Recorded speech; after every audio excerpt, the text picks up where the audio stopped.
many organizations don't do a good job in screening the employees. They most typically, especially small companies, tend to just over rely on interviews, and then they do reference checks, and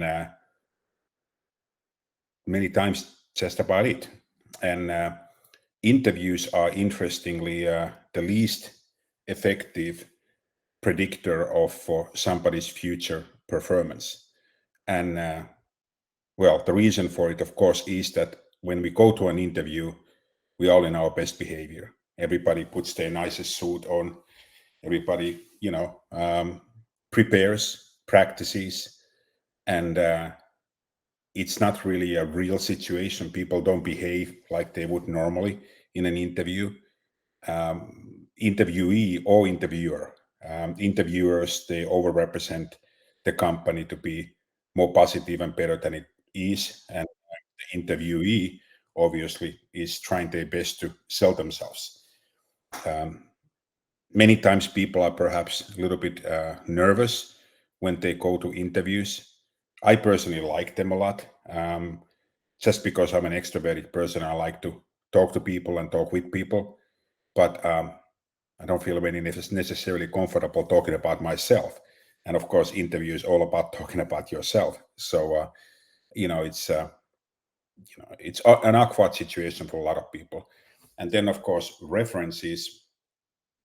We all know how to give a reference, a number or email address of somebody who we have told before that somebody will call you, and they will, of course, say some positive things. So it's not sufficient just to do an interview and just to check references. There's obviously much more that has to be done. And selection, different tests are important. But like I said, they're limited for small businesses to use, and we'll talk about that a little bit more. So many of these tests are being used by larger organizations. Reason why that's important to mention is that at least in United States, significant percentage, and I don't remember the exact percentage right now, but it's kind of like 80% or something like that. Significant percentage of people in the United States work for companies that have 20 or less employees. So the big corporations out there, yes, they employ a lot of people, but statistically speaking, majority of people don't work for those kinds of big corporations. So we tend to sometimes in these business courses always talking about these big corporations and big companies and give examples of big companies, but often that's probably not the right kind of representation of what at least United States is. And I believe that that's probably true in many other countries as well. So we always have to keep in mind that there are always unique circumstances, that these things that we talk about may not apply sort of like moms and pops, small companies. And so we'll talk about some other perhaps better ways to use than sophisticated testing, like work simulations are easy to use and do, and that doesn't require sophisticated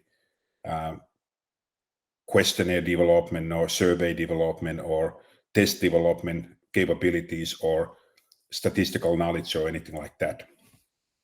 Then we also talk about employee background checking and how that's important and valuable.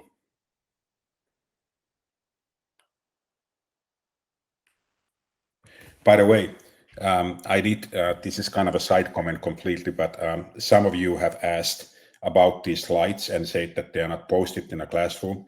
And of course, I've posted them always under the announcement for where I posted these links. But I also just today created a folder where I've posted the presentations up to the date. So I'll always post there the next week. So I'll post next week's presentation today or tomorrow so that you have advance time. And I apologize for this week that I did not post it in advance. I've had a sinus infection this week, so I've been running to doctor's office and and this and that. And this always happens in this time of the year. very humid over here in Alabama. So this is horrible for people who suffer allergies. So that's always me this time of the year. So I apologize for slowness. Okay, going back to this. Why is employee selection important? Of course, performance. I mean, you have people are sort of the last frontier in organizations. We talked about this before, and they're the cutting edge. People are what makes the difference at the end of the day. Pretty much all organizations have access to the same tools these days, same computer software, and people are really at the end of the day what really makes the difference. So performance of people is really what we are looking for in organizational development and human resource management. So selecting the right people is really all about performance, and that is a tricky business for a lot of reasons. And then cost, of course. We have to somehow be able to select people and hire people in a way that doesn't break the bank. It does not make any sense to spend excessive amount of money to hire people for type of jobs that maybe naturally have a lot of turnover anyway, or maybe their compensation for that position isn't really that high, and then we spend too much money on selection. So that's important to also nail it down and use the right kind of test and right kind of instruments and methodology that is both effective and efficient. And then, of course, legal applications. It's we always have to protect ourselves against racism or discrimination, prejudice, harassment, all of these types of illegal issues.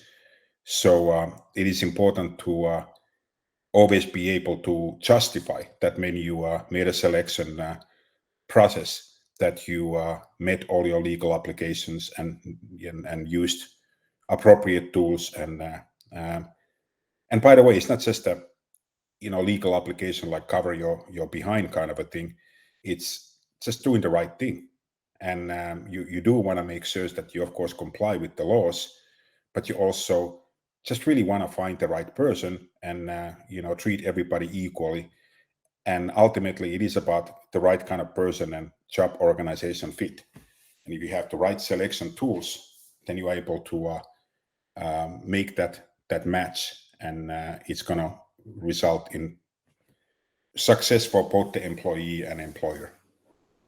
So now we'll talk about a little bit about two statistical terms, reliability and validity.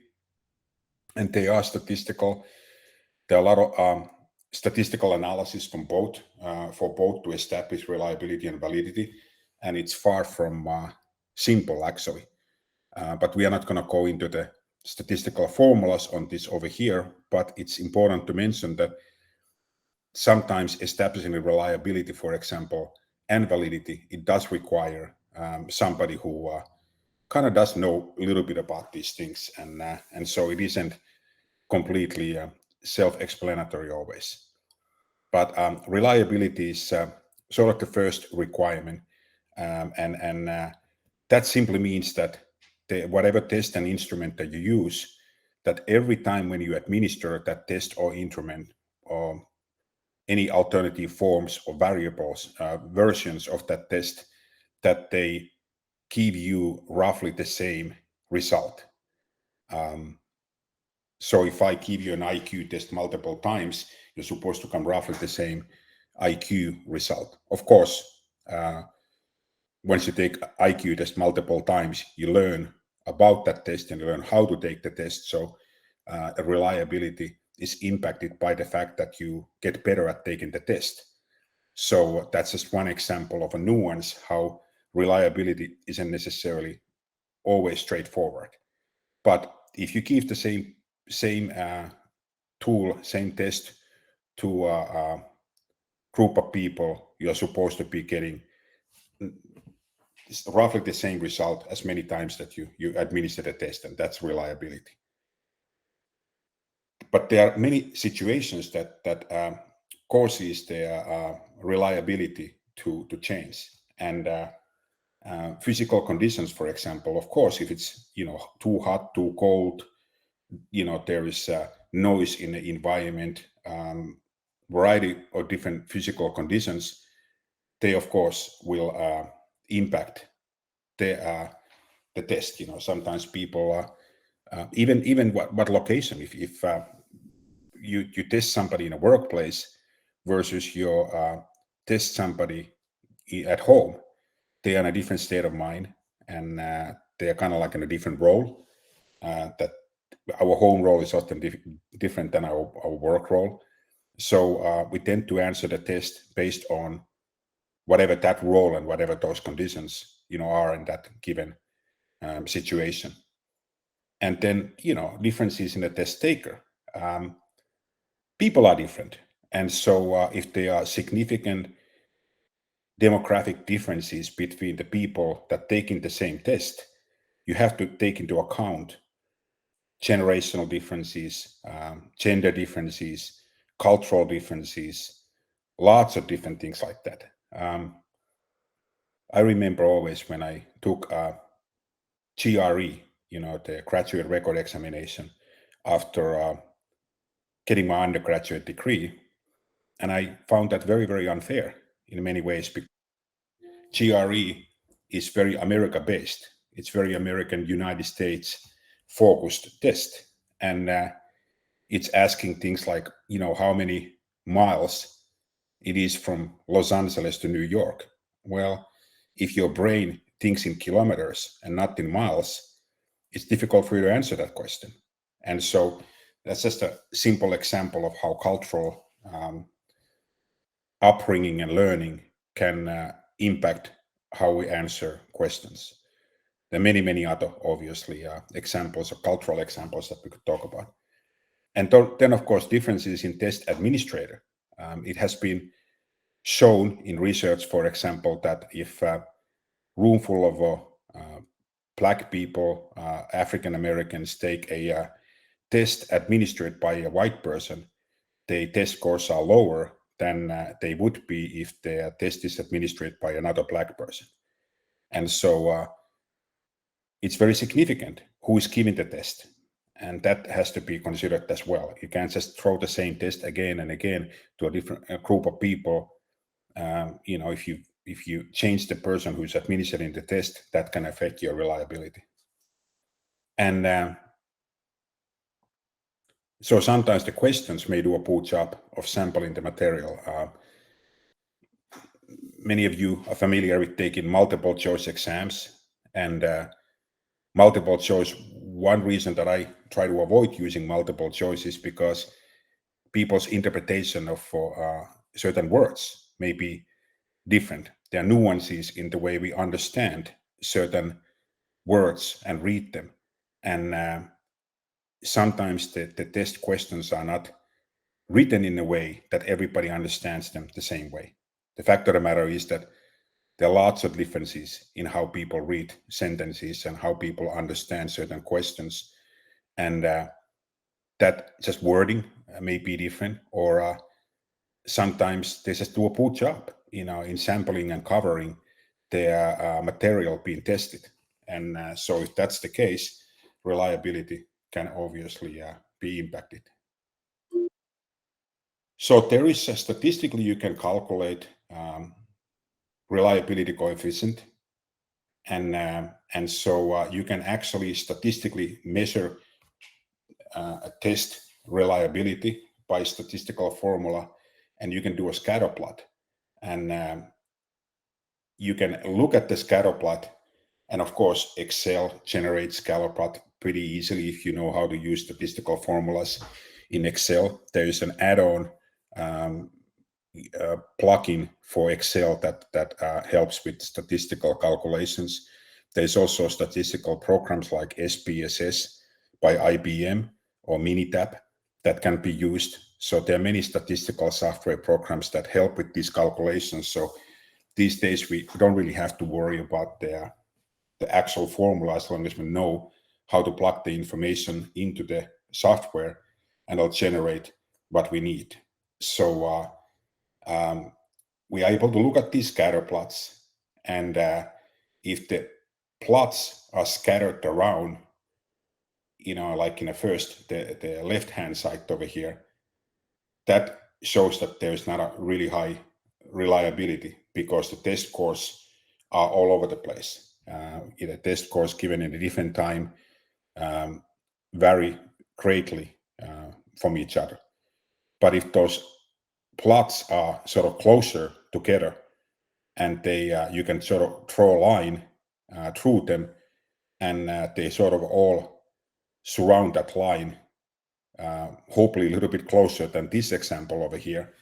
But that would show that if the scatter gives you sort of line of correlation there, that they are close to each other, then you would be able to say that it's a reliable test. So it's important to run a reliability test, reliability statistic formula on calculation on any kind of a test, before you start using it. So you usually do pilot groups and you would test it, and then you would establish reliability before you start using it. Or you would use a questionnaire that has been used by others before. We'll talk about that, a little bit more in a test selection later. But sometimes the best way to make sure that you use a reliable test is to use a test that has been used already tested to be reliable and validated by other users before. So then test validity, it's a little bit different from reliability. So if reliability is just a consistency of the scores being the same after multiple administrations of the test, validity is more whether or not the test actually measures what it is supposed to be measuring. So does it, fulfill the function that it was designed to fill? And so there are really three types of validity, and they can be confusing because they are kind of related. But the first of them is criterion validity. So it involves demonstrating statistical relationship between the scores on the selection procedure and job performance of sample workers. So basically what it means is that those who do well in the job also do well in the job in actual job situation. So those who do well on a test, they should be doing also well on a job situation. So it just means that the test is samples and aligns with the real job situation. So if you have somebody who's doing really, really well on a test, but they do really, really poorly on a job, then something is wrong. Then the test does not test the job performance correctly. And then you have content validity. That is a demonstration that the content of a selection procedure is representative of the important aspects of performance on the job, meaning that you have selected a fair sample of the job's content, that you are testing components of a job that are real good examples of what actually has to be done on a job. So you are not just testing some, minor sideline type of aspects of the job, that you are selecting the main sort of parts of the job to test. And construct validity is kind of related to content validity. It means that you demonstrate that the selection procedure measures a construct, which is an abstract idea like morale or honesty, and that the construct is important to successful job performance. And so the content validity and construct validity they are kind of the same, but they are different in that content validity is really important in situations where you are really measuring and testing an actual job activity sample that you can find an easy example of it. And construct is more abstract types of things when you are trying to measure honesty or morale or attitudes, those types of things. So they are kind of important depending on what kind of a test you are using. So how do you validate the job or validate the test? Sorry. Well, first you have to analyze the job. We talked about job analysis already, but you have to break down the job into job specifications and job requirements, and you have to understand the ins and out of the job, because if you don't, then you don't have an understanding of what you are sampling and what construct you are measuring, what content you are measuring. And so obviously all three different forms of validity are thrown out the window if you don't understand the job in itself. So first, of course, you analyze the job, and then you choose a test that you think that best aligns or matches that job, and then you administer the job. I mean, the test. And then, of course, you relate your test scores and criteria. You make sure that you think about it and say, here's my test course, what I got, and here's what I intended to measure. Let's think about this and see if it makes sense. Did I get what I was aiming to get? And then you cross-validate and revalidate. You continuously need to continue to cross-validate and revalidating, because circumstances may change. So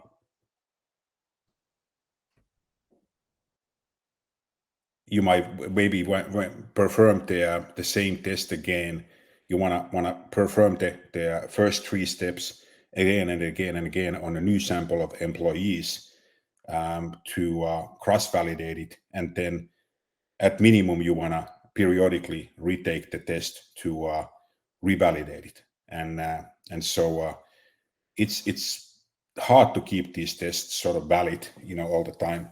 And again, because circumstances change, people who are tested change, generations change. And so if you have a test that has been used 10 years ago, 20 years ago, maybe the circumstances have changed to the point that now it's no longer valid. Same thing is done for a lot of scientific sort of theories, even motivation theories. Maslow's hierarchy of needs, for example, is something that people love to talk about all the time.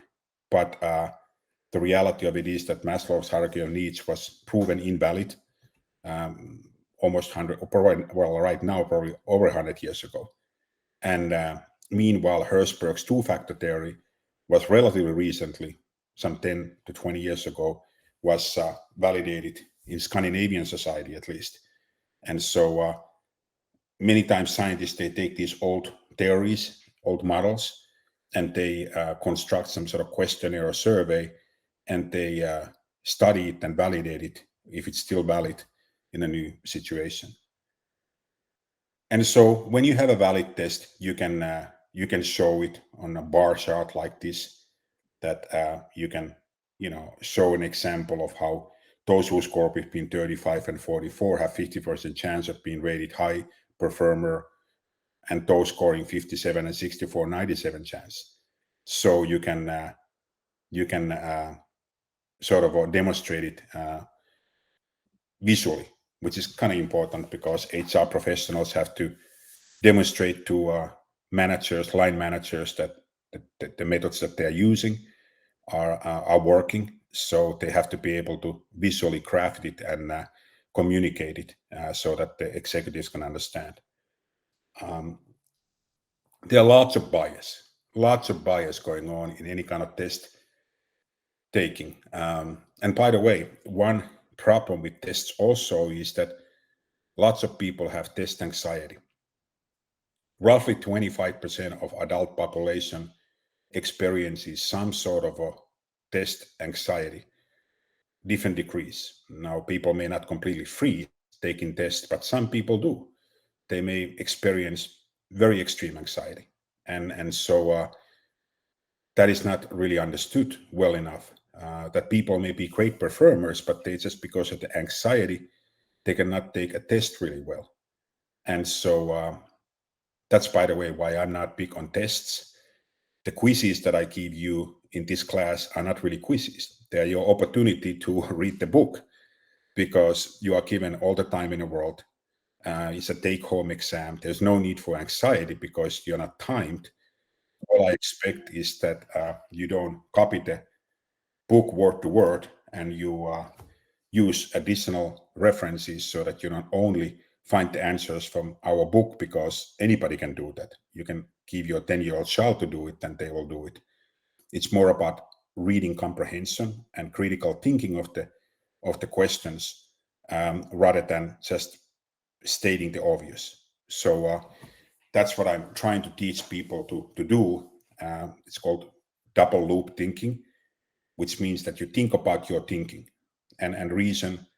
Well, this is a graduate program, so graduate students should be able to do that.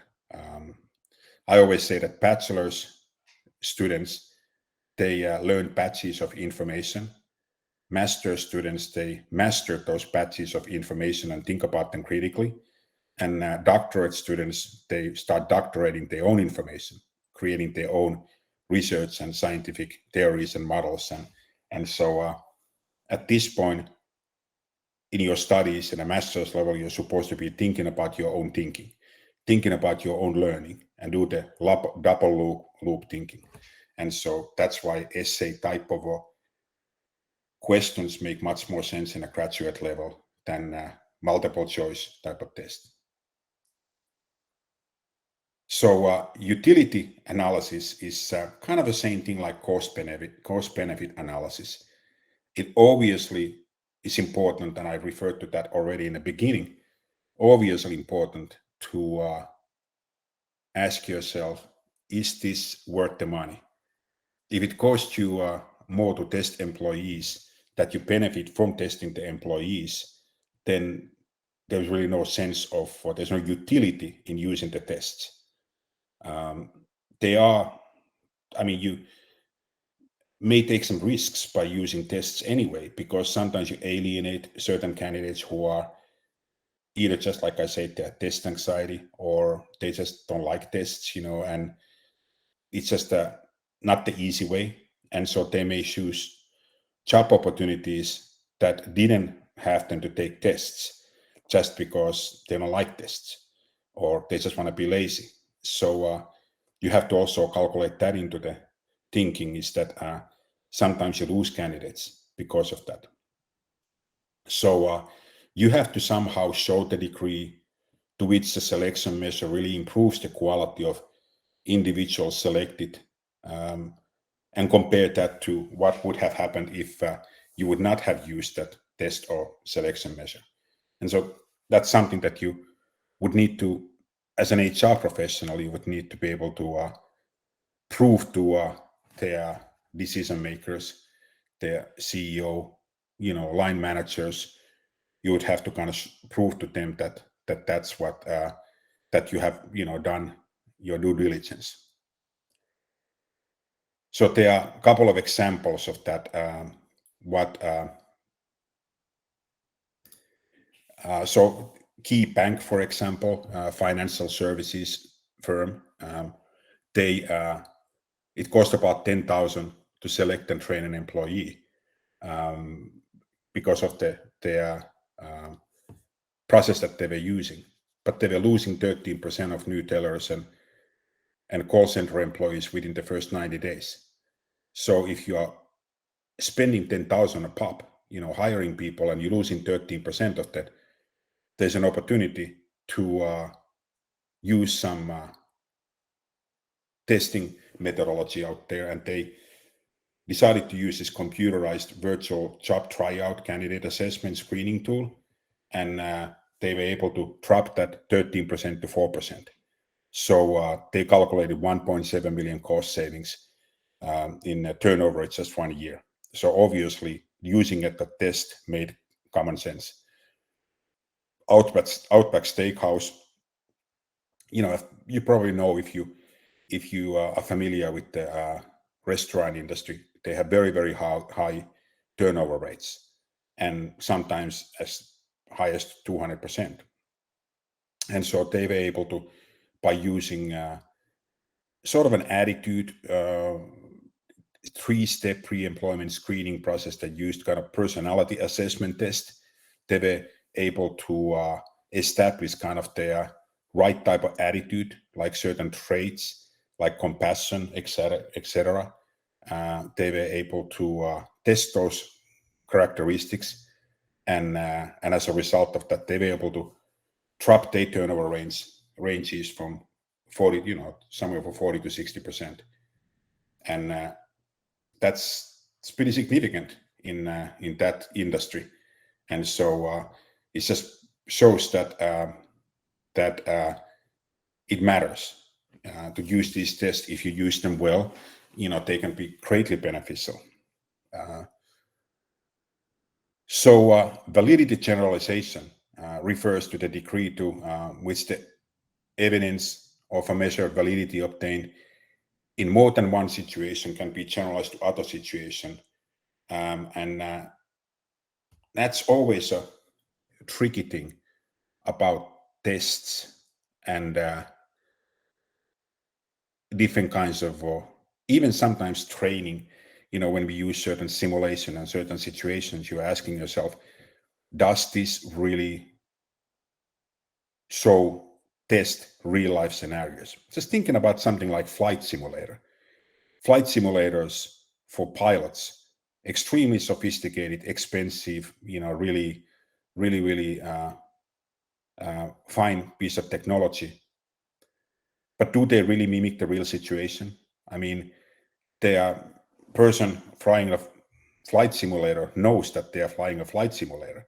And if they crash on a flight simulator, they are not going to die. So, then there's some lesser examples. So like sometimes organizations take people for like training programs like rope course or some sort of scavenger hunt type of a hiking adventure kind of survival training type of situation.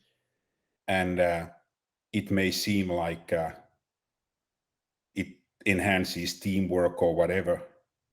And then they turn around and they go back to office and nobody learned anything.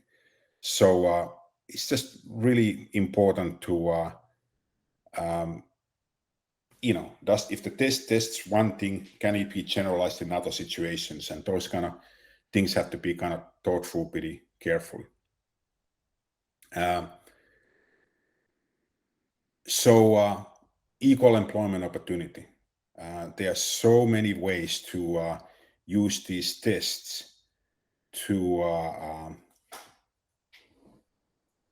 if you want to use it for wrong purposes, you could easily use it to discriminate against somebody. And like I mentioned before, you can mess up your validity purposefully by changing the test administrator for different demographic groups. So if you really wanted to use it in an unethical way, you could easily use it that way.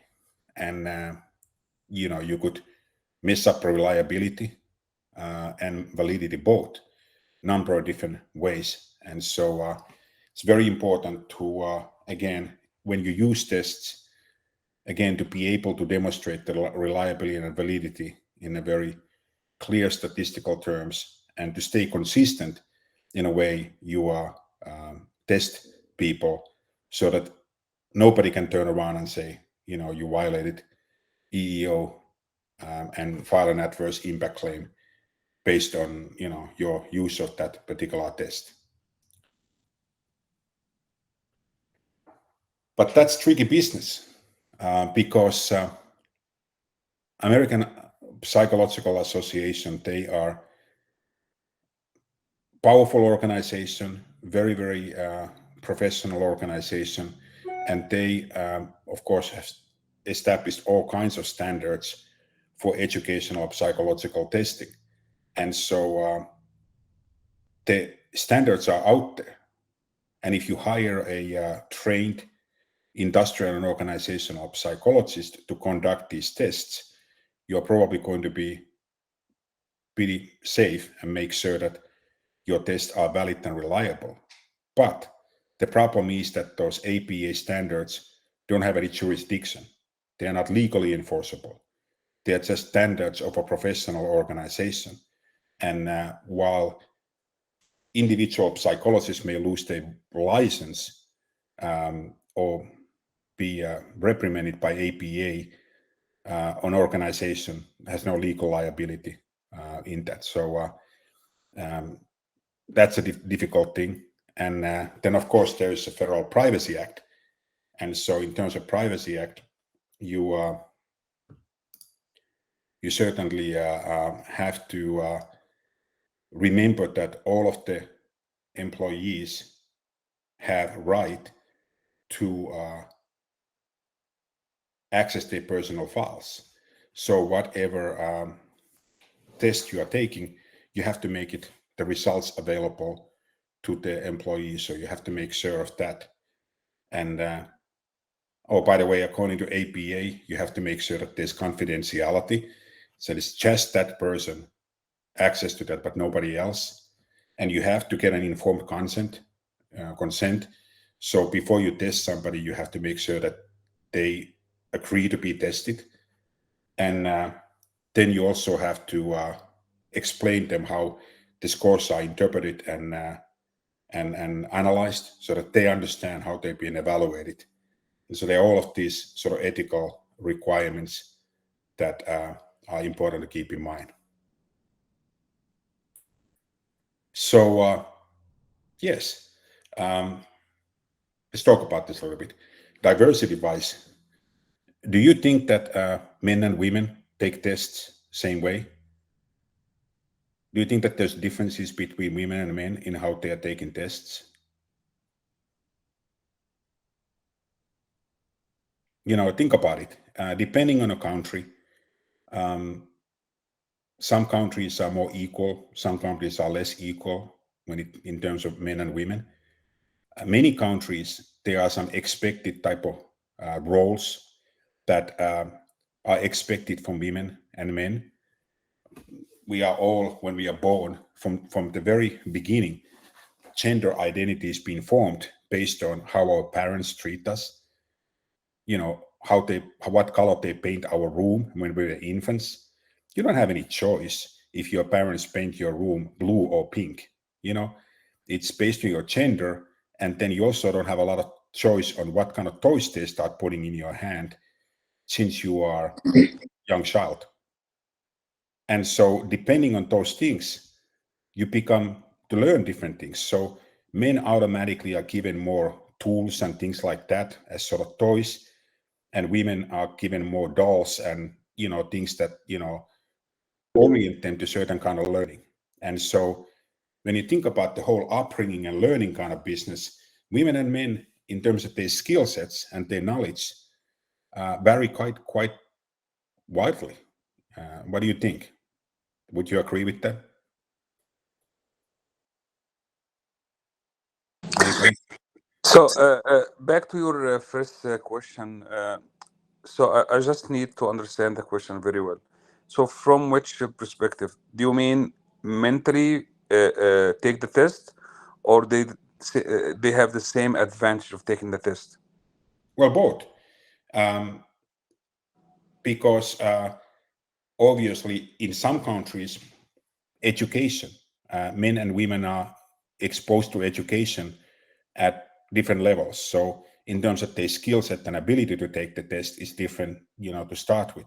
But yes, since you mentioned mentally, it's very, very interesting.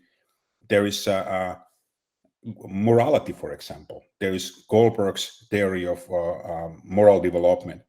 And it's been shown that men and women think about morality very differently. That women, because of, it's not just upbringing, by the way, it's actual brain sort of, brain physiology. If I, women have larger corpus callosum. So corpus callosum is the organ between two hemispheres of the brain. And there's a process called myelination that in an embryo level is starts, sort of a fatty tissue that starts kind of growing, around that organ. It grows when we are embryos, and so with women, the myelination starts in first trimester, and in men it starts with third trimester. So as a result, women have larger corpus callosums, which is the organ that coordinates between two hemispheres of the brain. Now, that doesn't mean that women have more brain capacity, because our hemispheres of the brain, the total brain mass is exactly the same.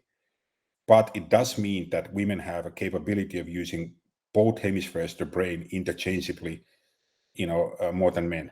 And so what does it mean? Well, men tend to be more left-brained or right-brained in their brain, utilization or a hemispheric, location of different brain activities.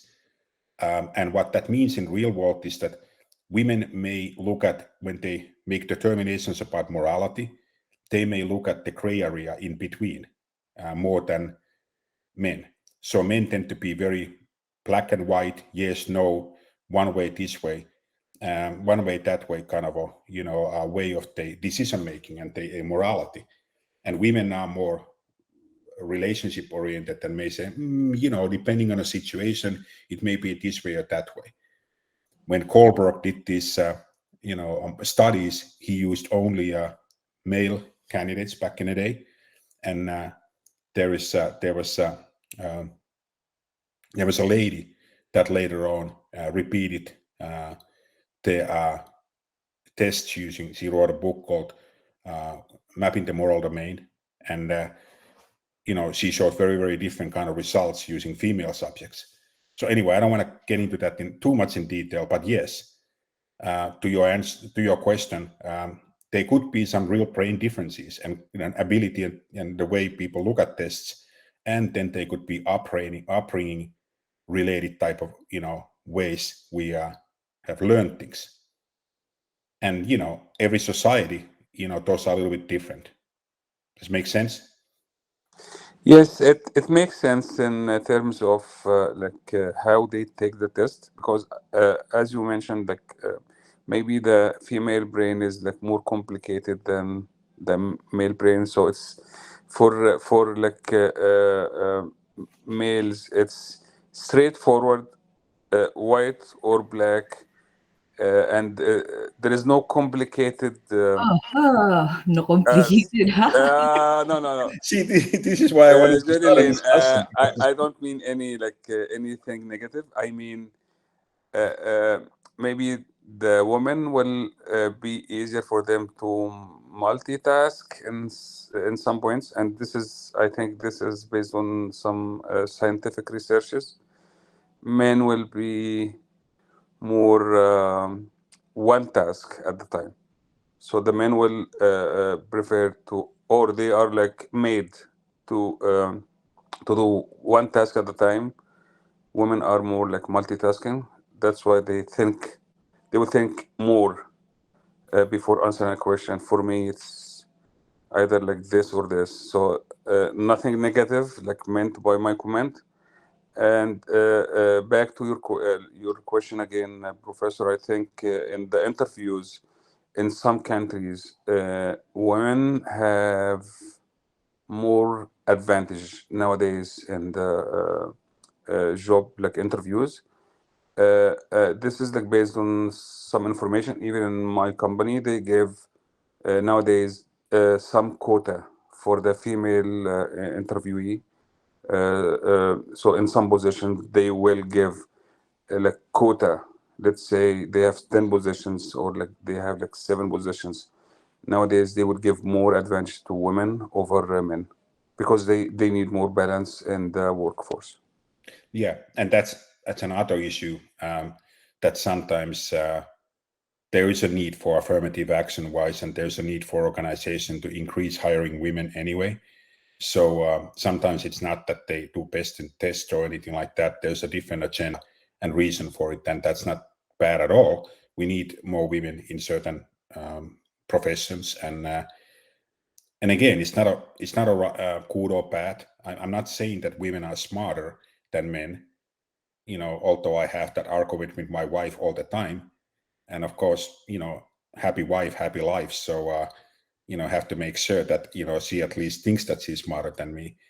We only use 10% of our brain capacity anyway, so it's not all that relevant in a big scheme of things if we use right side or left side of the brain. So the corpus callosum thing should not be over interpreted to be more than what it is. It's but exactly, to Muhammad, to your point, that there are some modern office professional job circumstances where, because of the way, whether it's nurture or nature, in other words, whether it's brain chemistry or brain physiology or upbringing, that women may be more suitable for because of the way they were raised. At the same time, in increasingly many societies, Scandinavia, Finland is a good example of that, where I'm from. Finland is one of the most equal countries in the world. They were one of the first countries in the world that gave women right to vote, which seems bizarre because we take it kind of for granted these days. But there was a time where women were not allowed to vote, and also Finland was the second country in the world with female president. Iceland beat Finland by 1 year. So Scandinavian countries have been pretty, I would call it advanced in that equality sense. I guess people from different parts of the world may think differently about it. But then, of course, you have different parts of the world where, there's a lots of, improvement that is still required in terms of the gender differences in power and influence and access to different jobs and so forth. So it's a very tricky issue because talking about these equality issues, you cannot avoid talking about issues like religion and politics and certain traditions and so forth and so on. And so that's why I use the word advanced hesitantly, because I don't want to imply that somebody else's cultural society would be less advanced altogether. It's just when it comes to equality between women and men, there certainly are differences. So it's just something that is important to keep in mind, and if you are employing women and men, roughly 50% of the population is women, and 50% is men. And so if you want to be a competitive workplace, you cannot ignore 50% of human population from your candidate pool. So it's important to make sure that your selection tests are equal and valid and reliable for both. So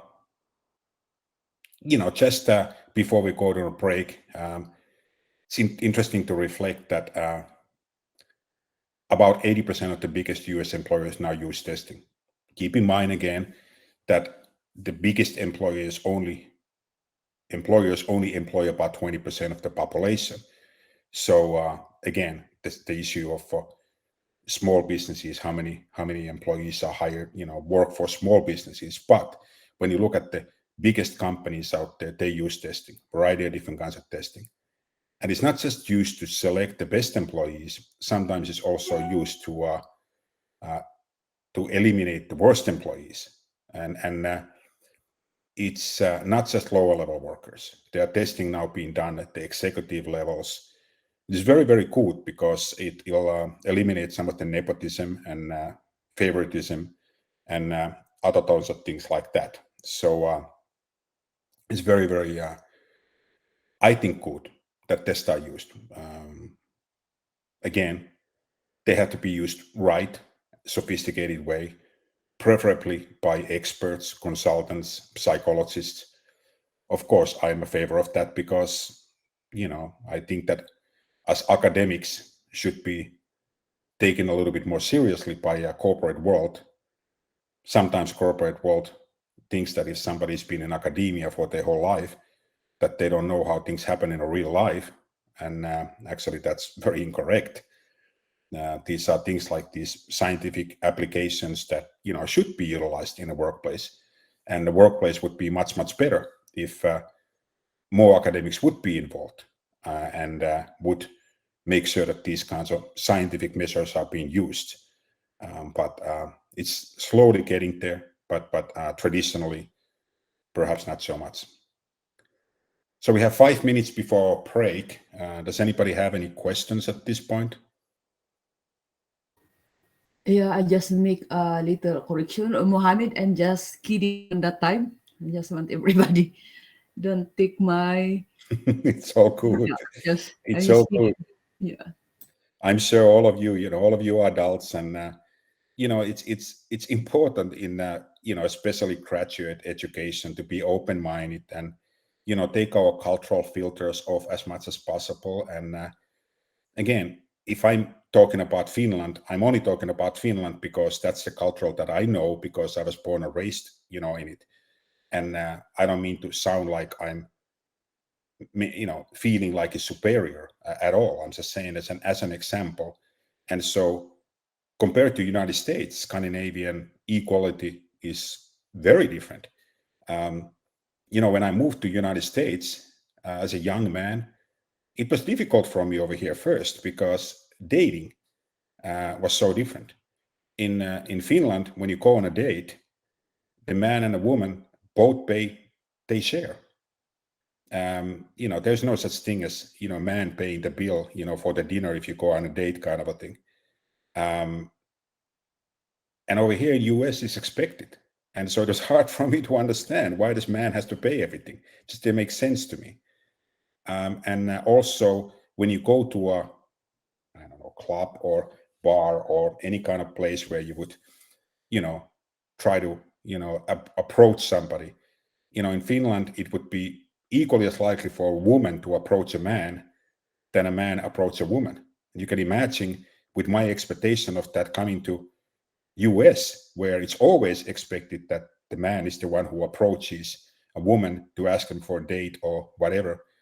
Very different, very, very different. And I was a silly example, but I'm just saying that those kinds of real life examples of how we approach people, how we, treat certain situations, are very different in different parts of the world. And so those are just everyday casual kind of a relationship things, but they of course they impact on the workplace a lot. Not that we're supposed to look for dates in a workplace, but the way we approach people and where we interact with people and whatever. So it's different. And I know I used to live in South Korea, and in South Korea, thanks for that article, by the way, Mohammed. I read Nature journal a lot too. That's a very, very good journal, very good. So yeah, when I lived in South Korea, it was very bizarre to me, how men and women, treated each other, and that does not mean that women were inferior by any means. In a matter of fact, Korean women are very, very strong women, but they do not, publicly, the male is always in charge, but privately at home, Korean women are very much in charge of their household. So it's just different roles. It's just different roles, and I'm kind of a feminist. I wrote once an article, about the brain hemispheric studies that I just mentioned to you, and that article was selected as mandatory readings at the Duke University's Women's Studies program at the time. So I feel in equality. I support equality. So that's just my perspective. Okay, we have under 1 minute here. So we'll come back in 15 minutes. You have the other link, and so we'll have a coffee break and then get back over here. Okay, see you soon. Welcome back. We'll just keep going. 16 minutes after, so let the others come in as they come in, and we'll talk about different kinds of tests.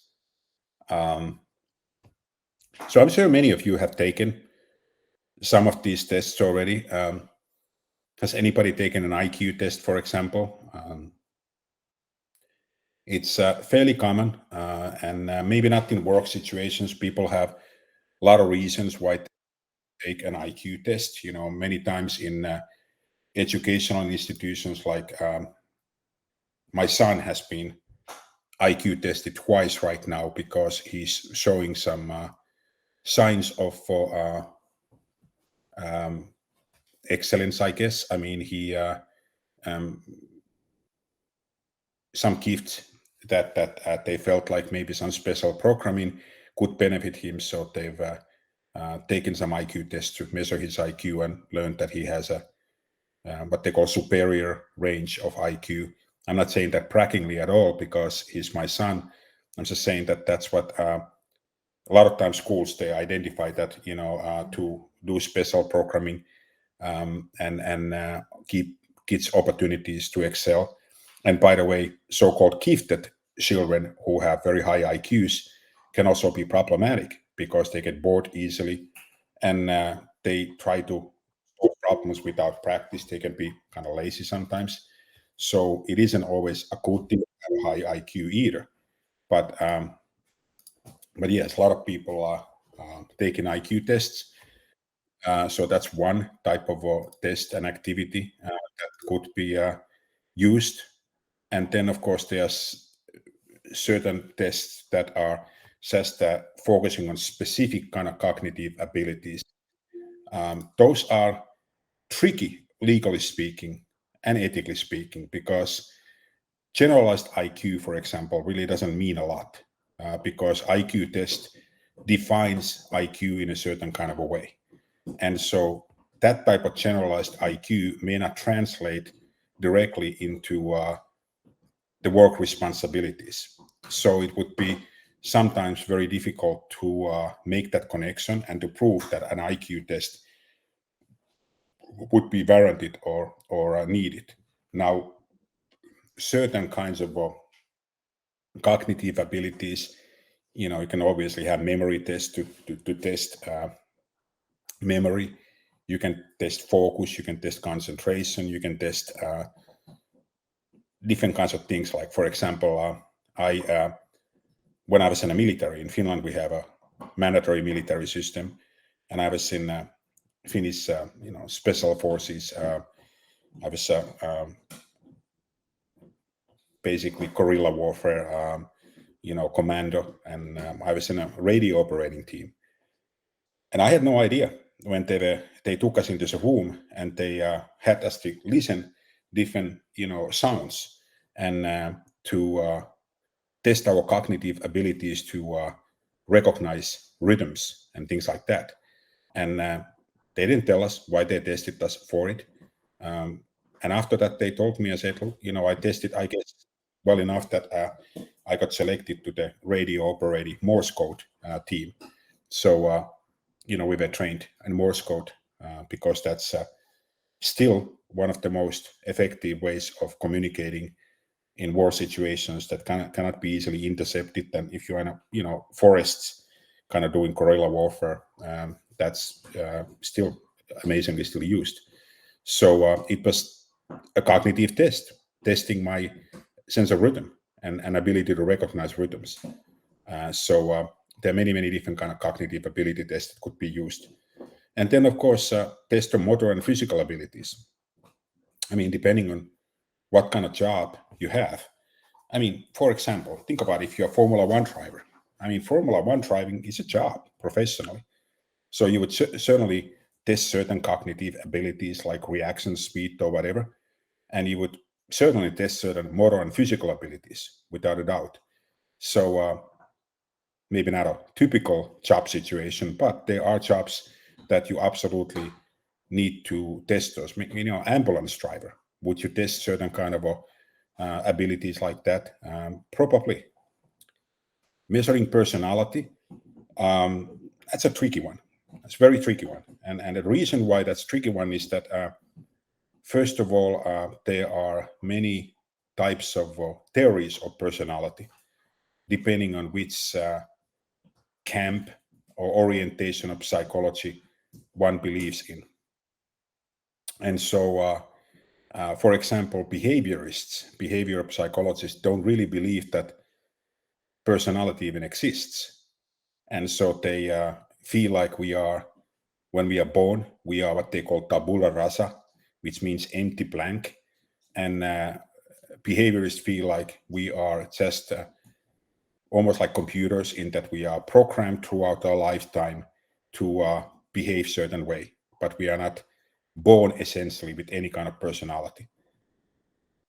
Then, of course, depth psychologist, psychoanalytic type of orientation, psychodynamic, they not only believe that we have personality, but they believe that our personality is mostly unconscious.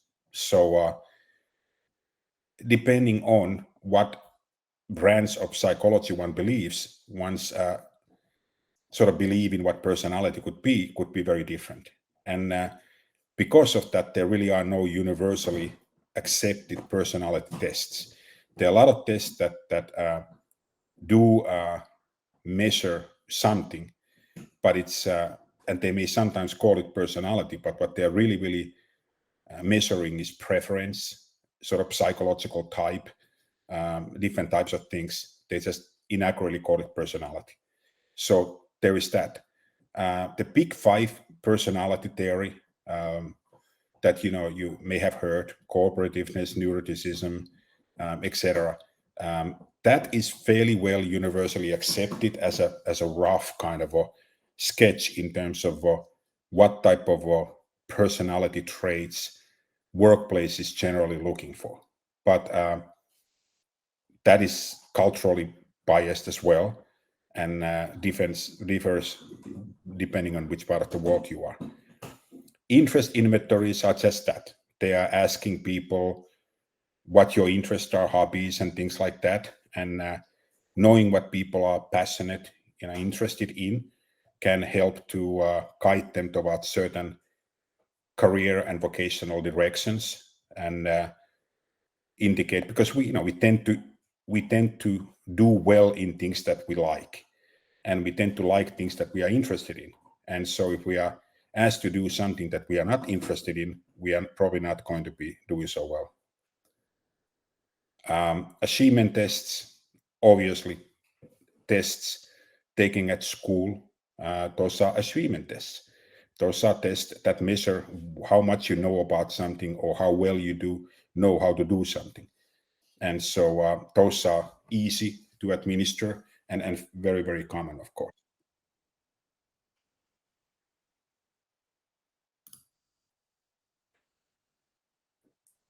So testing people for assignments abroad. How many of you are expatriates, have worked in foreign countries or foreign assignments? Anybody? So I was an expat go ahead, Ahmed. You are? So Yeah, actually, I'm expat here in Kuwait. I'm Egyptian, okay. and living and working in Kuwait. Good. How different is Kuwait from your culture and your origin? Not much. Definitely there are some differences, but both are Arabic countries. Okay, very near to each other, and but the mentality and the way of work. Actually, I didn't work much in Egypt. I just graduated, then came to Kuwait and worked for Kuwait for almost 16 years now. Oh, okay. So it's almost like your second culture right now. So you adapted to it very well. Exactly. Yeah. Actually, I don't know about the culture in Egypt, about the work culture in Egypt. Oh, I okay. know more here than Egypt. Yeah, I can relate to that, because when I left Finland, I was 19 years old. So although I've had some summer jobs, I was really not ever in a full-time type of career uh, role yet. So yeah, it's when I moved to United States, I mean, everything that I know about work is based on United States culture, not Finland. Although I'm born and raised in Finland, but I don't have work culture same way. I can't even really understand what work culture in Finland is, which is bizarre. But it's interesting, because I traveled a lot, and I have traveled a lot in Europe, and I'm very familiar with overall European work attitudes. And of course, in the United States, although it's interesting to note that there's real extreme differences even between United States and Europe, although we are considered sort of the Western countries, very different in many ways. US is kind of an anomaly in the world in many ways. In culture, we are very unique in a work culture in US, because we are the most individualistic country in the world. So over here's like me. There's very little kind of collective thinking and collaboration that would come automatically. Americans have to be taught to do teamwork. Teamwork doesn't come automatically as part of the collective culture. So that's unique. And then the other part is unique is that there's no such thing as American culture. American culture is really a combination of a lot of immigrant cultures, people who've moved over here. And so it's kind of a mixed match. And in addition to that, depends on which part of the United States you are, culture can be substantially different. Over here down south, this is very, very different down south that it would be in California or New York. And so, yeah, it's difficult to really pinpoint what US culture is. But I had an interesting experience when I worked in South Korea. Having been somebody who was familiar, with European and American culture, it would be easy for me to travel to Europe and feel like home. But when I moved to Asia, I thought that, well, since I'm traveled and, first generation immigrant, that it would be very easy for me. But I found living in Korea to be not necessarily difficult, but it was challenging more than I thought that it would be. And I actually enjoyed it less than I expected that I would, because of the differences in a culture. And I realized that an ability to read and understand language in itself isn't always difficult if you are in a, if you are an English-speaking person and you're in France or Germany, there's enough similar words that you can kind of read and guess how things are, and there's enough cues that help you with that. In Korea, even though I learned to read the alphabets because they use alphabets and not characters like China and Japan, it didn't really help because I didn't know the words. And language was so foreign and so difficult for me to even separate words. So language was an interesting issue, but it wasn't just that. It was just certain cultural things that were just so radically different from where I've from in Finland that it took me a lot longer to kind of feel at home, and so it made me kind of think about these things that they really truly are. If you are going to test something, if you're going to send somebody on an expat assignment, you really want to kind of think about this a little bit, and there are certainly ways that you can test somebody's appropriateness for foreign assignments. One would probably be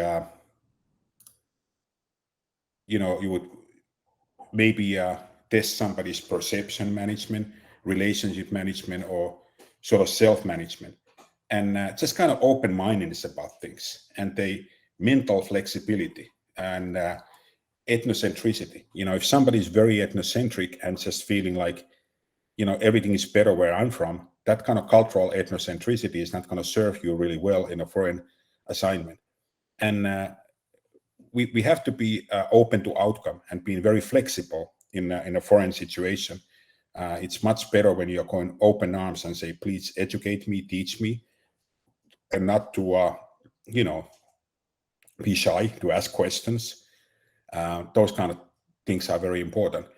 Also, what's important is that when we test and train expatriates, we have to do the same with the expatriate's family.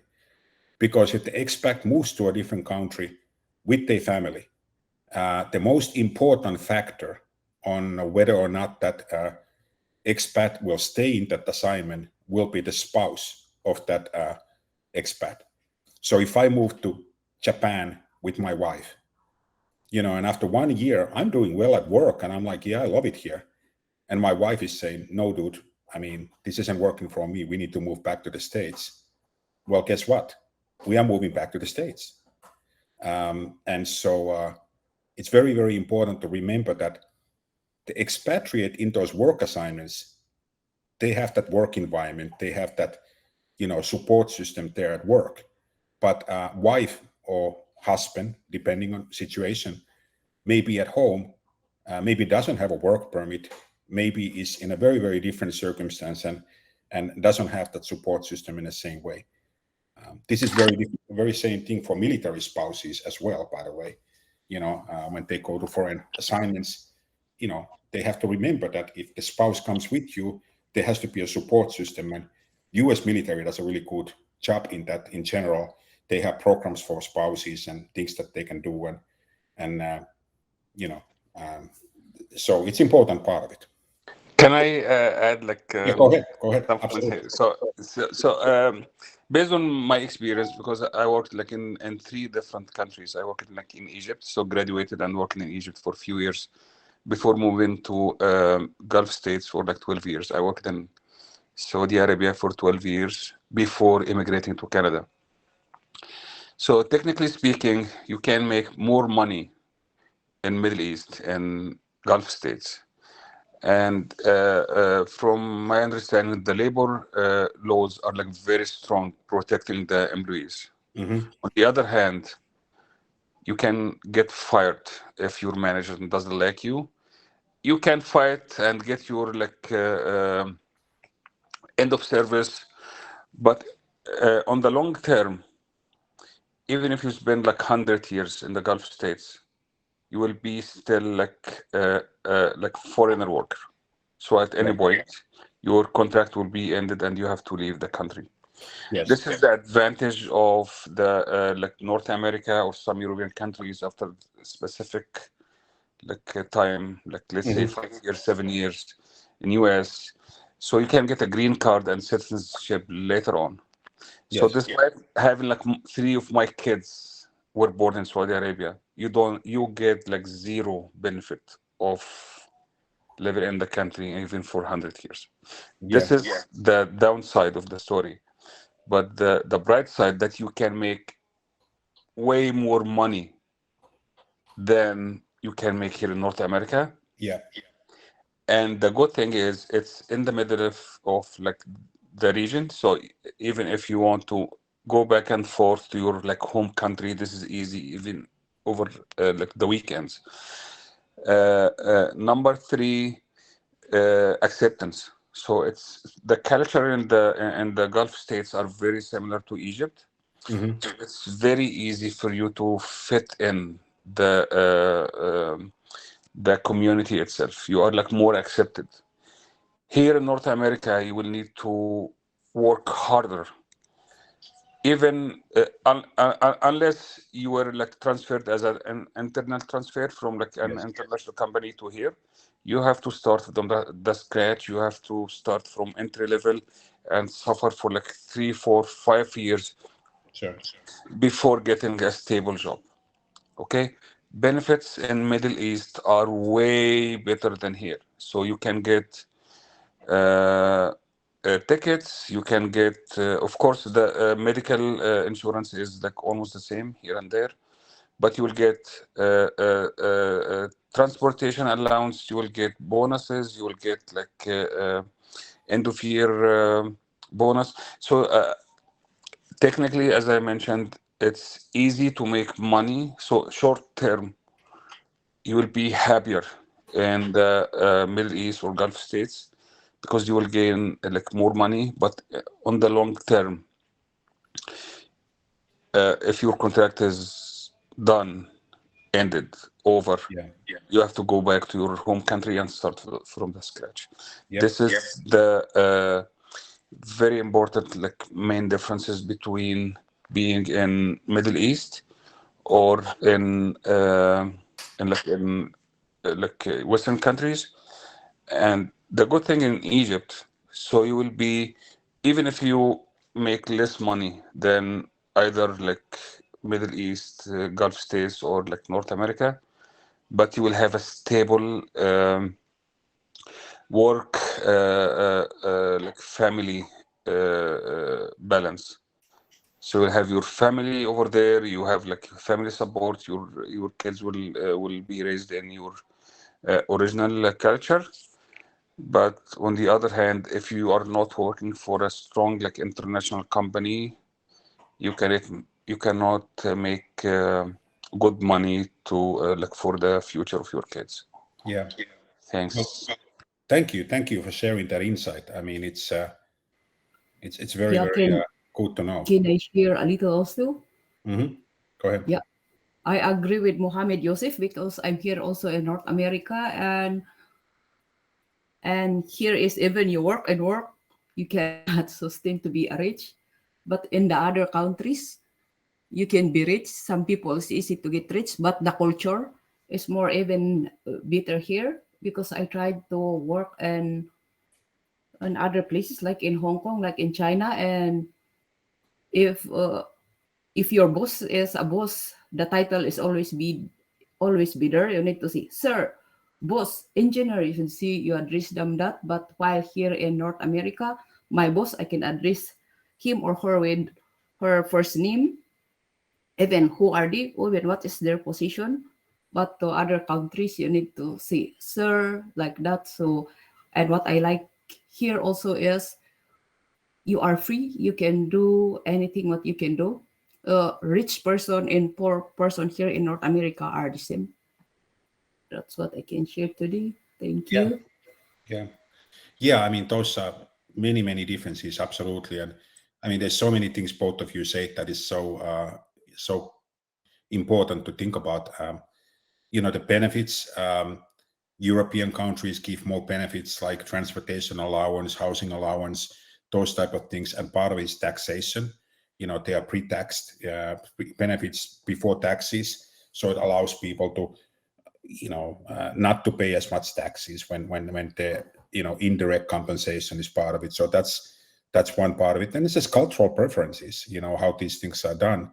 And yes, absolutely. In terms of compensation, I mean, the American dream that has been marketed around the world out there, it's really a fake dream. It's a false dream. I mean, we have to remember that there was a time, maybe in 50s, where if you would list the 10 biggest things in world, that all of those would be United States. The biggest building, tallest building, this and that, and biggest Fairfields, whatever, Fairsfield, whatever the categories would be.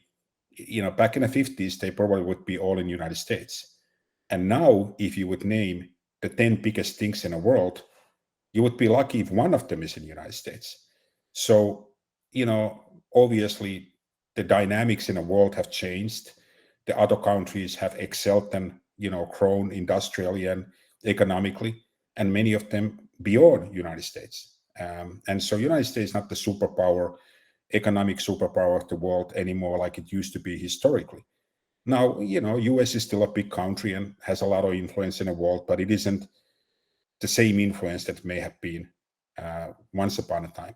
And sometimes Americans don't remember that they are not, perceived as being superior, other parts of the world. In a matter of fact, in many, many ways, Americans are looked down upon, in many parts of the world. And United States is a very difficult place to live in. There's a lot of poverty over here. United States has about 30 million people that are illiterate, that cannot read or write. That's more than Scandinavian countries' population combined. Finland has been fully literate adult population since 1952. So there's 0% of illiterate people in Finland.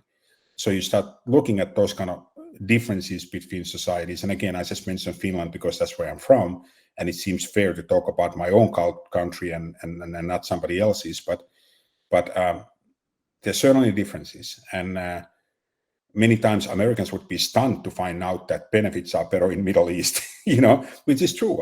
I've heard stories about expats going to Middle East and doing really, really well in expat assignments out there, being treated well, having very good expat communities.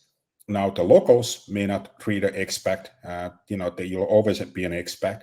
Same time like in Japan, that like Mohammed Youssef was saying that certain countries you'll never get a green card or citizenship. In Japan, for example, it doesn't matter how long you've been there, whatever, you will never become Japanese, and you just have to accept that. And if you accept that, then I guess people can deal with it.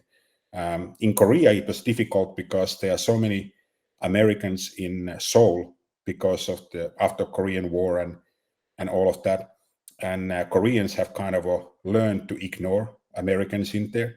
So when you're sort of standing in a subway or something, it's kind of bizarre that people don't acknowledge or recognize you at all. People just kind of look through you almost. So it's like you can exist as a American person or European person in middle of Korean society in Seoul without nobody paying attention to you. Like you don't exist. You know, they've just learned to ignore you. And those are difficult things often for expats to realize. But yeah, these are all just very, very, important kind of observations. And yeah, I mean, not I just, everything. Professor, I just wanted to add one point here. So I don't want to feel like I just gave the negative like side of the story here. I know it's very stressful. Yes. Taxes are like very high. You pay like 30-40% of your income as a tax. But the bright side is you are accepted as you are. So human rights here are way, way like better than anywhere else. So you can express your thoughts. You can like speak out. You can do whatever you think it's your right, Yeah, uh, for the most part. as It's not. long as you don't harm anybody else. Yeah, I mean, obviously they are. You're No, right. but sorry to interfere. He's Go ahead. right, Muhammad. But it's unsafe. Our country is still more safe, and Yes. this is by most of the Western people. They say this. I'm not defending Saudi Arabia or defending any Arab country, but still we are more safe. Yeah, And absolutely. this is the only advantage I can see here. Okay, you have human rights and still applicable, but it's not safe. You can be stabbed anywhere. You can be killed in the street in America, I say. Yeah, I mean that's true. And this is yeah, That's true. That's yeah. absolutely true. I mean, there's. Absolutely, I totally agree. And the problem is, my friend, uh, when I first came to Canada, my cousin was here, and he told me a very simple like formula. He told me, Muhammad, it's a package, and you have to accept it or decline it. So it's a package. So if you look at the package, let's say you will get a citizenship after like a period of time. You have your rights, but at the other like side, you don't have a family here. You don't have the family support you have. You don't have the same acceptance. And I hate to say this, but as Muslims, in Western countries, especially like in the current circumstances, the tension in Absolutely. Middle East, so you are always both in a specific area which you don't like. Back home, you will find more acceptance, and Of it will course. be more easier for you to raise your kids Absolutely. based on your original culture. I Absolutely. totally agree with him. Although, like Canada is different than US in terms of weapon and violence, but uh, at some point he's right. Uh, it's Yeah, more in safe in back Canada home. here, woman can walk alone during the night, right? That's the safety. Yeah, it's You agree with me? Yes, mhm. Actually, Jolene, I have a very nice comment here. yes. In Middle East, women are more respect than here, so it's more safe for women Yeah, you are in right. Middle East. They are In more Middle East, respected. Yeah, they have more rights than men. But Exactly. you cannot walk And alone. they Yeah, exactly. You can walk alone, and no one will. You never face any problem. You know, my brother, he faced many situations that he could be murdered in the U.S. yeah, But and you're all here in right. Saudi Arabia Yes. or in the Middle East, yeah, you Yeah, cannot face this. it's very, It's not very. common. Yeah. These are very, and everything that you are talking about. I wish that there would be a whole bunch of Americans able to hear you and listen to you making those comments because I believe you, and know that you are right because I have some experiences as well, and the safety is absolutely Asian countries super safe. Seoul, Singapore, Japan. I mean, obviously, you know, every place you can find neighborhoods that are less safe than other neighborhoods. Also in the United States, I used to live in Los Angeles in Marina del Rey, and I could walk around in Marina del Rey completely safely. But then a couple of miles away would be Compton, and in Compton, I wouldn't, you know, I would be very afraid to get lost out there. Same thing in Chicago. Where I lived in Chicago, it was completely safe, and then a few miles south would be gangland. So, you know, they are like here where I live in Fairhope, Alabama. It's extremely safe. You know, people leave their doors open, their cars open. I mean, nobody worries about crime over here. So, you know, in the United States, it's also, you know, so many different places, so many different levels of safety. But yes, there's more gun violence over here. There's more violence towards women sometimes here, and you're absolutely right. I mean, you know, United States is not the most equal country in the world when it comes to anything, and particularly Muslims. You know, today's day and age, it's shameful how Americans treat Muslims, and it's not, you know, appropriate and cannot be, you know, in any way accepted how some people are ignorant. And of course, after 9/11, it has been much worse, not just in the United States, but in many Western countries. And I mean, I hope that something will change, you know, and it has to change because it's totally unfair and wrong. So these are problems that our society have, and we have to learn from other countries and to respect the fact that other countries have certain things much better, like safety, and so. Thank you for your comments. It's really just great to you know, hear your perspectives. Yes, I agree with you, Tami, that we learn each country's culture because, like me, I like to travel, so I'm curious. So don't take wrong my point of view talking to other people, so that I want to learn their culture or whatever. Because one of my dream is to meet one of my classmates here. Who knows? Yeah, it would be nice if we could do a get together for, you know, that would be fantastic. Yeah, you're right. You are welcome to come to Calgary, Judeline, anytime. Yeah. My family will welcome you here. No, I mean it's in the other country. Yeah. So moving on. So a lot of these days, of course, a lot of tests are not doing pen and paper anymore. A lot of them are done using computers, online tests, and that just makes sense. They are, you know, fast, convenient, easy to do. There are problems with that. First is that, you know, you really never know who's taking the test online. You could have somebody else take it, and a lot of other concerns. And, you know, then of course you can control the reliability or the validity. You know, well, actually reliability more than validity, because you can test, you can control the circumstances in which somebody's, you know, taking the test. Work samples, easy to do, right? You know, you can say, this is what the work entails, you know, do this, try this out, and let's see how you are doing.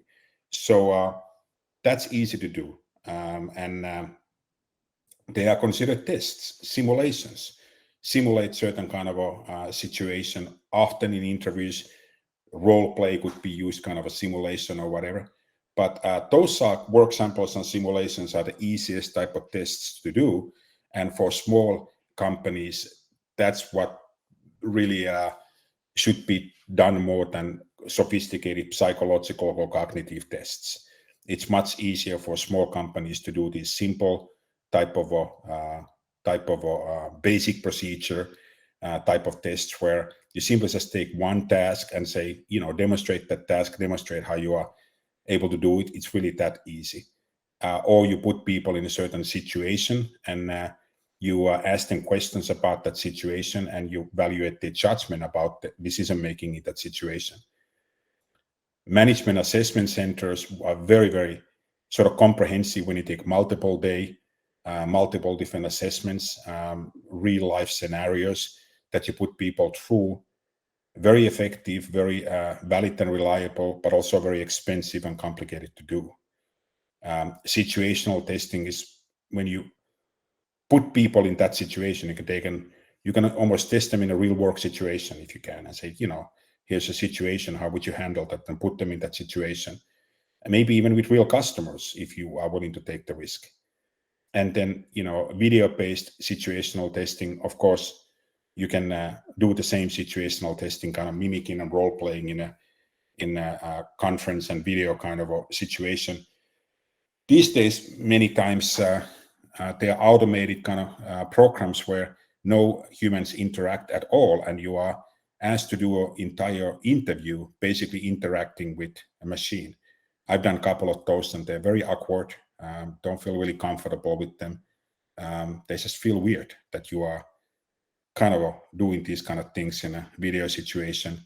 But it's ways to save money. So the miniature job training and evaluation approach really is the basic procedure. How you are taking sort of a job training situation in a miniature small part of it. And, you're asking somebody, say, well, you give them the instructions, you train them quickly on it, and then you ask them to perform that task and you evaluate how they did it.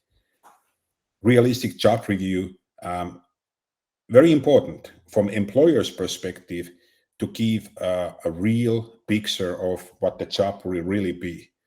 The downside of that is that many people will, ironically, often turn down the job because it scares them off.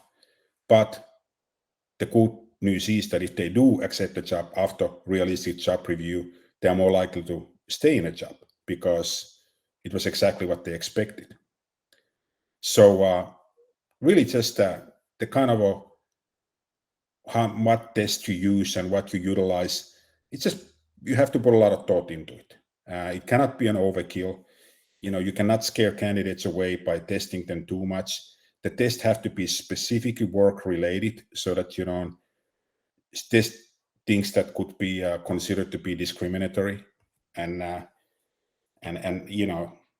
make people uncomfortable, almost harassment.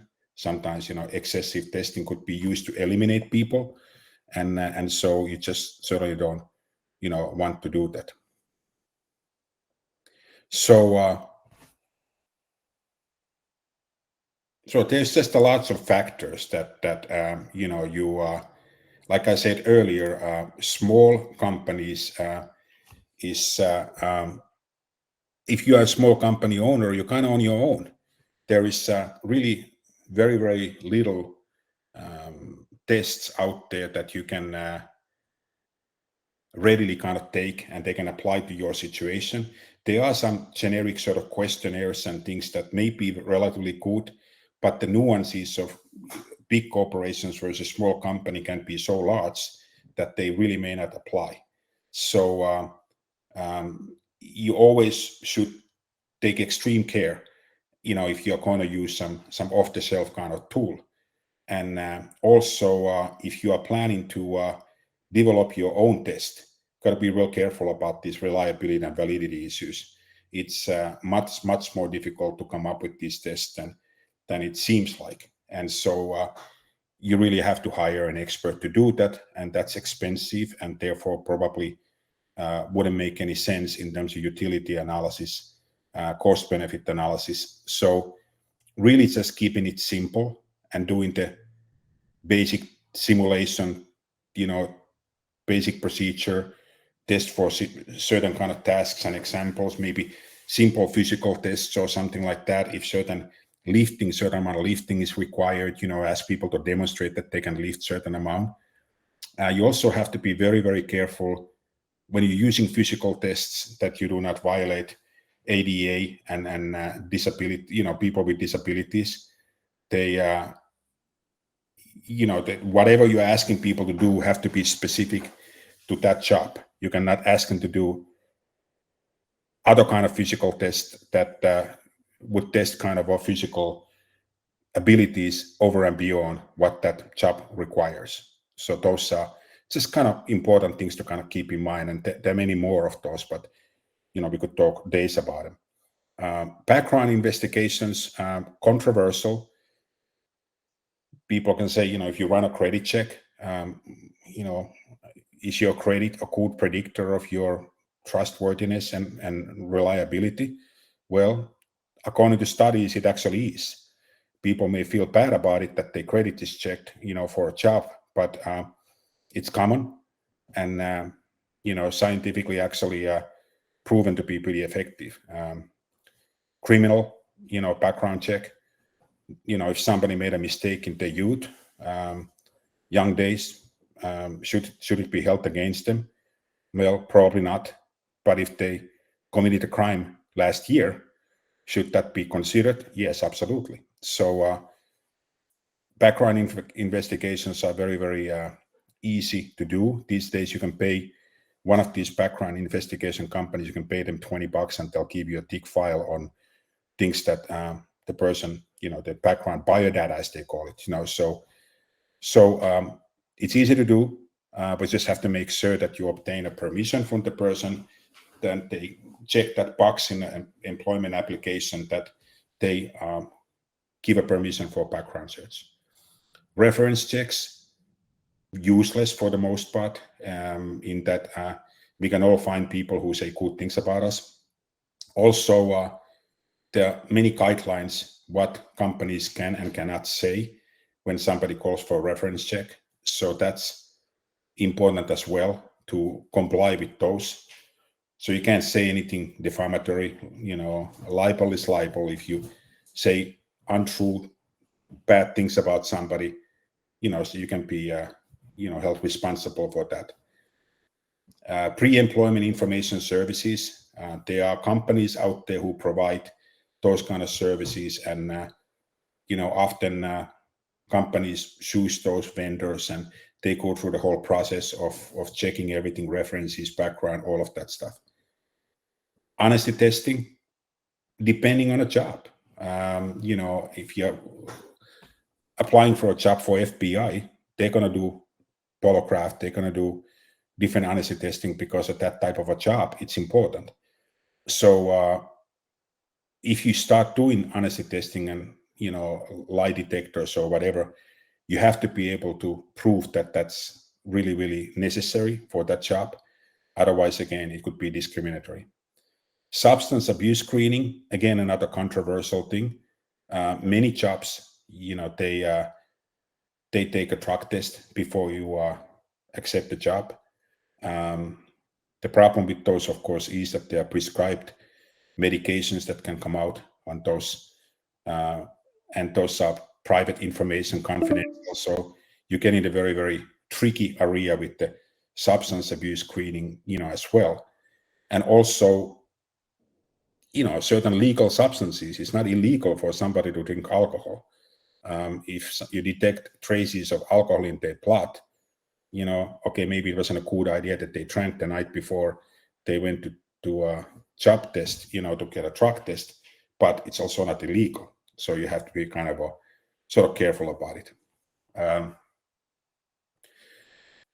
Avoiding hiring mistakes, you want to verify information that you're getting, not just believing everybody. It's so important to get misleading information, wrongful information, and that can be very, very, very, very damaging to a person. So on one hand, you want to verify information. You also want to make sure that you uncover the damaging information, that you are looking at the right kind of information so that you're able to find the kind of information that really matters and the kind of information that could be damaging. We already talked about giving references. I mean, how it's not as reliable as it would seem like, and companies are doing that a lot. Mohammed, go ahead. So I just wanted to verify like a piece of information I have here. I hear that it is illegal to give a negative reference for someone who asked you for a reference here in North America. Yeah, well, it's not illegal to give a negative reference. You just can't say things about a person that there are certain privacy things, certain things you can say and certain things you cannot say, and there are different states have kind of different regulations about these too, and different companies have different policies about it, what you can and cannot say. So it's not necessarily illegal. It's illegal if it's not true, but it may violate your company policies and your state laws in some cases. In California, for example, you're only allowed to give the last position, salary, and length of employment. And if you start blabbering over and beyond that, and the person is recording it, yeah, you could go to court and it could be illegal. In Alabama, you can probably, say a lot more because the laws over here are maybe not that strict. So the answer to your question is, can it be illegal? Yes, absolutely. But mostly in everywhere, it's illegal if you're saying something that is untrue, that is negative and untrue. Makes sense, right? Yes, thank you so much.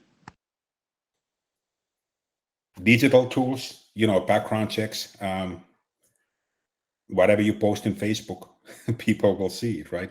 Even if you limit it to your friends only, if your friends comment to it, it may be visible to somebody else. So social media, very tricky.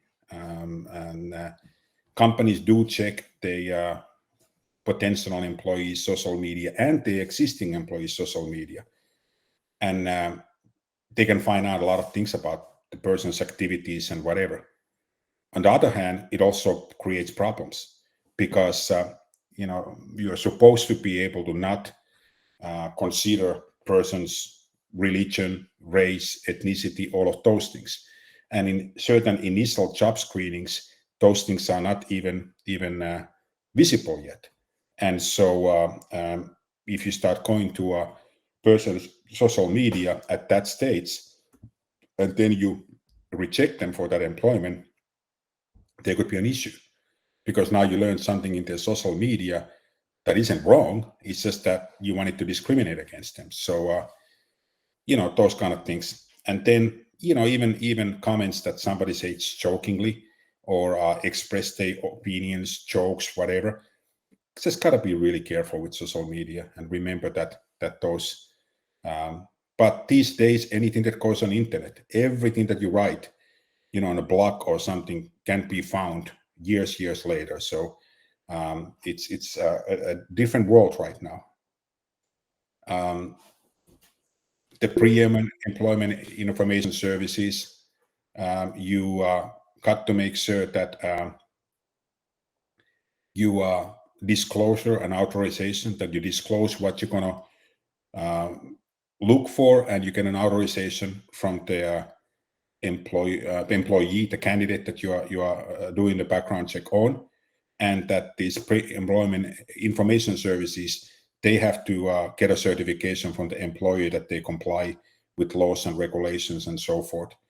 And then you have to provide copies of those reports to the the employee who you're testing, future employee. You have to provide them copies of their request. And then if you use the background search for adverse action, you have to tell the person why, that we are choosing not to employ you because of this and this and this. If that makes sense. Mohammed, do you still have your hand up, or was that just before? I just have a very quick statement here out of context. Mhm. So before I go forward, is it a safe and free platform here to express one point of view before we go? It's just an advice or a request for everyone in this group. If you allow me, I will go forward. If not, I will just stop here. Yeah, that's fine. We have a few minutes and we're almost done over here anyway, so go ahead. Okay, so my humble request to everyone who is not aware of what's happening in the Middle East right now, I just have a request from you all. Don't depend on Western media on your information. Just do some research, understand the roots of this conflict, and please don't take one side over the other side without having enough information about the conflict in the Middle East, when it started, and the roots of this conflict. That's it. Thank you so much. I really want to thank you, Muhammad, for this information, because the West. I'm really sorry, and no offense to anyone, no hard feelings. because the West supremacy and because they control the media. Now we live in really, a world that the media now is controlling everything, and the truth is not shown to everyone. So yes, now they are trying to manipulate our thoughts, and I think in the Arab world they know the conflict very well, but in the West still they are following the media and they are manipulating facts, and this is Yeah, really a very very very critical point. yeah, it's you're absolutely right. Now, the positive news is that American consumers increasingly are becoming aware, especially educated people, are very, very aware of the fact that news is entertainment, and that you can't believe in Fox News or CNN, and we pretty commonly know which news sources are more objective, like Reuters would be considered more objective than Fox News or CNN, or so most people here, well, I shouldn't say most people because there are lots of ignorant people in the world in Western countries, but the good news is that there's raising awareness of the fact that you can trust news to be reality, that we understand that it's a biased view, and it's because news have becoming opinion shows. They have people that they interview in news, and everybody knows their opinions. But at the same time, there are a lot of ignorant people out there, and people who still they form their opinions based on that. And you're absolutely right. This is again an example. This is a horrible thing that is going on right now in the Middle East, and there's always in all sides. There's always multiple perspectives of any conflict, and people living here in the United States, you're absolutely correct. They do not know what's going on there, and same thing has happened with all of the Afghanistan, Iraq, everything that has happened, in the past. Americans have a very, very biased understanding of all of that, and they also don't understand the cultural underpinnings of that. And so you're right. I mean, it's difficult, and thank you for that reminder, because we all have to remain objective, especially in times like this. This impacts all of us ultimately, not obviously the same way like this impacting the Palestinian people in Gaza right now, which is horrible circumstances, and Israeli people, it impacts them a different way currently. And so but outside, everybody in the world, we have a stake on this one way or another.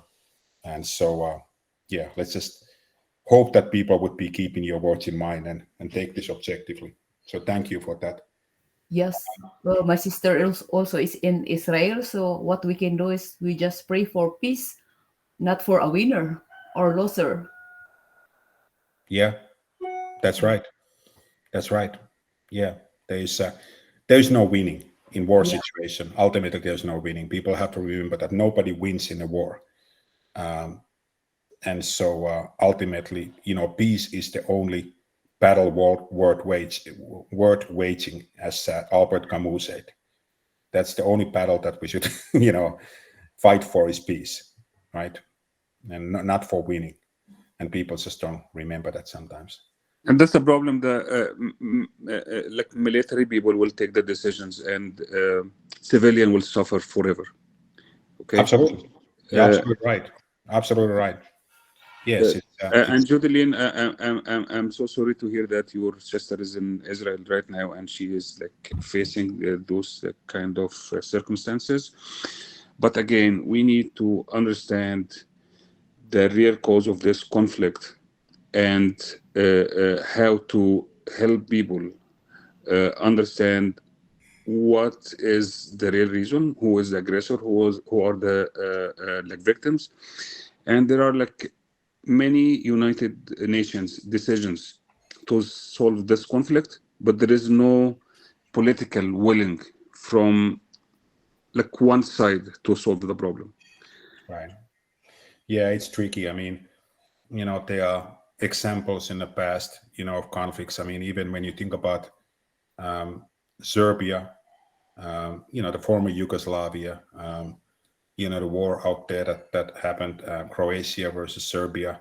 I mean, this was happening in Europeans' own backyard, and they still didn't get involved. So it's horrible that other nations, who have a clearly, interest on this, are so hesitant to. But then again, I mean, what is the? That's why, Prof. We don't believe in human rights. We consider it in the Middle East a big lie.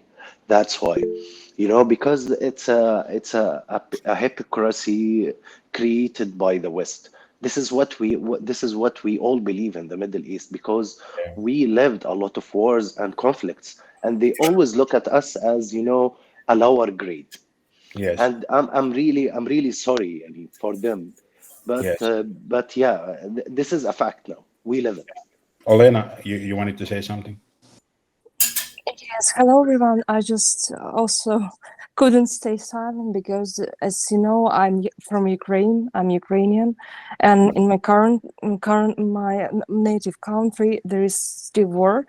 I understand what you're talking now about exactly, and what I can say that